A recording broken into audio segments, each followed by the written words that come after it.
লাখাইয়ে ৭ centre কমিটির সাথে মতবিনিময় সভায় জি.কে. গুচ। লাখাই প্রতিনিধির ভিডিও প্রতিবেদনে দেখুন বিস্তারিত।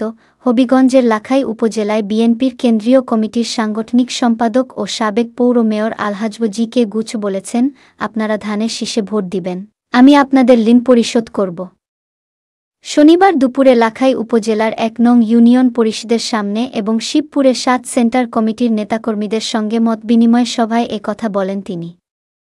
বিএনপি ক্ষমতায় গেলে আপনাদের রাস্তা, গোরস্থান ও শ্মশানের কাজ করা হবে। ফ্যাসিস্ট শেখ হাসিনা পালিয়েছে, কিন্তু যারা তাকে সহযোগিতা করেছে তারা এখনও পালায়নি। বিএনপি চায় না যারা আওয়ামী লীগের পৃষ্ঠপোষকতা করেছে তারা আমাদের দলে আসুক। সভায় সভাপতিত্ব করেন লাখাই ইউনিয়ন বিএনপির সভাপতি আলহাজ্ব মোস্তফা কামাল খরচু, পরিচালনা করেন সাধারণ সম্পাদক ইব্রাহিম মিয়া।